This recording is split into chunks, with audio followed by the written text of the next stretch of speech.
Hey, what's going on, guys? Welcome back to the channel. If you're brand new to the channel, I truly appreciate you for coming through if you're new. But today we're going to be talking about 5 older budget phones that I would still use in 2022. But if you're brand new to the channel, I encourage you to subscribe and get notified for more videos just like this. But if you're already a part of the crew, salute.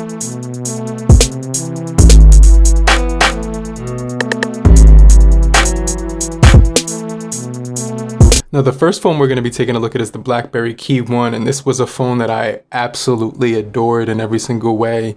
It did have some slowdowns that people did report, but honestly, I worked through those and I didn't have any issues with it whatsoever. Microphone on the top, actually you do get a 3.5mm headphone jack at the top of here, which is pretty crazy. Bottom firing speakers, which do sound extremely loud. Type-C for the charging, Snapdragon 625 on here. You also do get Android on this guy as well. I think it's like the Android 8 or something like that, but just a really solid device. It has a QWERTY keyboard, 4.5 LCD IPS display as well, 180 grams of weight.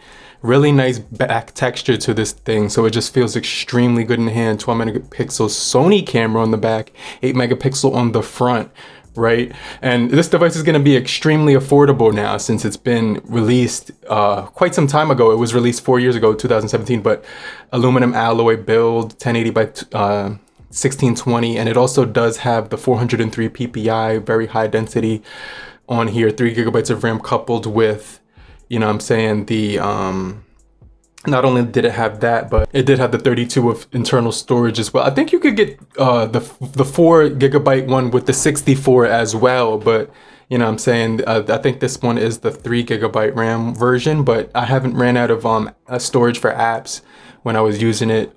Just a really nice solid piece of hardware, very different from a lot of phones that we do see in today's world of smartphones. So I definitely enjoy using this guy, especially for the keyboard typing. For some reason, my fingers quickly have adapted to the keyboard here for typing, and it's just extremely smooth for operations and things of that nature. Just a really solid phone if you're looking for a different experience in 2022. All right, guys, so the next device that I want to talk about is the Bold N1, 4 gigabytes of RAM, 128 of internal storage on this guy. We have a really nice back cover, which has Gorilla Glass on it, which is really solid. One of the things that I really enjoy about this phone is that it also does include an AMOLED panel on here with full HD plus. You get a really nice build quality. You even get a headphone jack on here, Type-C for charging, a pop-up selfie camera, and you also do get a microphone up top as well with a 16 megapixel around back, 8 on the front, 3500 milliamp hour battery. And this is probably one of Blue's best phones ever made, right? Because it's just implemented some really cool features like the in-display fingerprint sensor. We also do have you know, some really good features on this thing as well. It does run Android 10, so it did get updated from Android 9 to Android 10. Metal on the sides, which is extremely premium on here. I would still use this in 2022, right? Because it's just really solid. 403 for the PPI, has a really smooth interface as well. Even when you first boot it up, it's just gonna look extremely snappy and stuff like that. Like I said before, Gorilla Glass 5 on this thing, and let me just turn this off real quick, hold on. But you do get Gorilla Glass 5 on here, metal edges, which is gonna feel extremely good when you're using it as well. Good for social media, good for web browsing, good for taking pictures and photos, even gaming on here, right? Because it's got the P70. Another thing is this thing does include a gyroscope on board. If you want it to game, it's going to be pretty snappy. Genshin Impact will work perfectly fine, as well as Call of Duty Mobile and PUBG as well. So just a really good value overall. I really just enjoy using this smartphone for, you know, and it does have wireless charging. So this is another thing that I like about this device. It does have wireless charging, and it also does have an 18 watts fast charging capability, which is pretty crazy. And the in-display fingerprint sensor is not the best in the world, right? You know what I'm saying? A lot of people have issues with in-display fingerprint sensors, but I've actually had no issues with any in-display fingerprint sensor. It just comes to how you register your finger and everything of that nature. Now, this next phone is the LG G4, and I know a lot of people are going to say, oh, well, it has boot loop issues. Well, this one, after using it for about 3 years straight, I haven't experienced any boot loop issues with this guy at all. So I will leave a link down below to where you can get it for like, you know, 50 bucks or something like that. Notification light at the top, which is really crazy. I really like that part about this guy. Snapdragon 808, 5.5-inch display. Really nice cameras on this thing. I still think it's really worth it if you just need something that's going to work real quick. 3000 milliamp hour battery. You get the volume rockers on the back, which is really crazy. I really like that part. The single camera is a 60 megapixel from, you know, it's an IMX X234 Excimer, and you do get a selfie camera of 8 megapixels as well. Now, I can't stress enough how well this device still performs after such a long period of time. You get that side, you get the side scroll for the app tray, which is cool. Your widgets right next to it, which is crazy. I kind of like this format. It looks actually better than the one that they actually implement nowadays, but widgets for everything on board, which is really cool.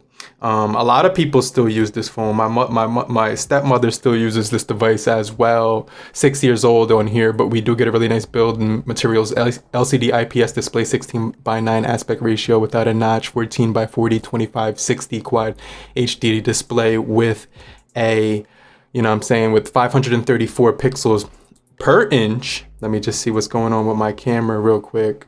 I remember this phone was one of the first ones to get the dual window feature, which was introduced to a lot of Androids at the time. You know, the camera's bugging out right now, but you know, it's once you reset it, it should work Gorilla Glass 3 on here as well. There's also going to be micro USB for charging, headphone jack at the bottom, microphone at the bottom. And one of the things that's pretty crazy about this thing is it does have like this curved back, which actually molds to your hand like perfectly, which is pretty crazy. And then let me see what this is. Oh yeah, that's the you can get the shortcut to the camera. All right, so I did reset it and now it's working perfectly fine. And we did actually get some notifications on the screen, but this is probably one of the best phones that I've ever owned when it comes to value and stuff like that, because you do get 33 gigabytes of RAM, 32 gigabytes of internal storage, and just a really nice curved display, beautiful exterior body, LED light, as well as great cameras. But a lot of people did have battery issues, boot loop issues, overheating, and lag, and they weren't getting support. But this one I haven't had any issues with, so I just kind of wanted to throw that out there. Now, another phone that I really enjoy using is the Blade V20 Smart, which only came out in 2020, so it's still pretty new, but it does work with Metro, it does work with AT&T. You get this like plastic back on here, which is like a mirror, so you could actually see yourself through it. You also get the ZTE logo, triple camera setup, fingerprint sensor on the round back, power button right here, which is colored, volume rocker right above it, headphone jack at the top, microphone at the top, Type-C for charge, and bottom firing speaker, and microphone at the bottom.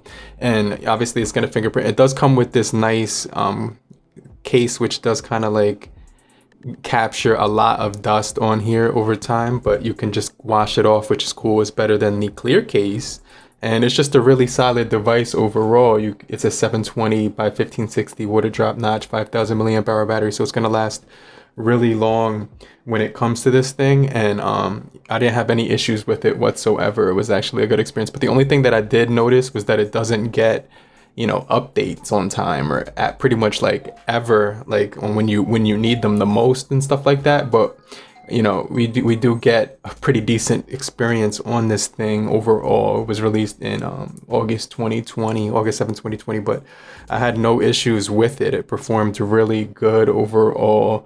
And you know, it did have a P60 for the processing chip on here, as well as a 13 megapixel for the front, 16 megapixel around back, and 8 megapixel wide angle, 2 megapixel for the portraits.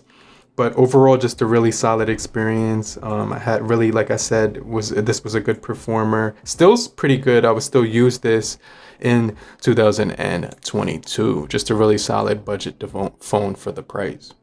And finally, the last device I want to talk about is the Yuma Digi A3X. This is a really solid one-handed device. You can get it for about 100 and depending on where you get it, you could get it about 150 bucks or something like that, but has a really nice small form factor in the hand. It's just going to be a really solid overall value for the price. I've seen this as low as $96 on the internet. 5.7-inch display, real metal on the sides as well as real glass on the back, micro USB, headphone jack on the bottom, speaker below, headphone jack, microphone at the bottom but not at the top, and you can see those antenna strips. As far as the pixels, as far as the camera, it's going to be a 16 megapixel and the 8 megapixel on the front, which is definitely pretty cool, and it comes in gold or gray, but this is like a green color, so they call it gray, but it's a green color. And then you can get it has a 19.9 aspect ratio, 295 for the pixels per inch, LED notification light on this guy as well, 2.5 curved glass, which is really solid. It has like this iPhone looking notch at the top, but I kind of like that because it's definitely like, you know what I'm saying, like it just kind of like, it's funny how it has that, but it's implemented very well. And you can see we get the speaker here for the earpiece. Call quality is really good as well, but 3 gigabytes of RAM, 16 gigabytes of internal storage. But with the SD card, you could move every single app, the file, and like basically the whole app to the SD card. So you'll never really run out of storage if you have a big enough SD card slot on here, because you could use it as portable storage. But the display on here is absolutely gorgeous. Like for this type of budget phone, it's a really gorgeous device. Fits really well in the hand. Gyroscope is on board for gaming as well. Just a really solid one-handed device. You don't really need to upgrade with this guy, so I definitely can recommend it in 2020 because of the really good features, the voice over LTE on board, no NFC on board, but Bluetooth 5.0 as well. But just a really solid device after using it for about 2 years now. But let me know what you guys think about these old budget devices. Some of them even older flagships in the budget price point now that you could pick up in 2022. Let me know down below what you guys think, and I'm gonna get right back with you. I'm gonna show up in the comment section, answer all your questions. But in the meantime, make sure you have a great morning, afternoon, evening, and depending where you are, have a great night. I'll get right back with you later, group. Peace.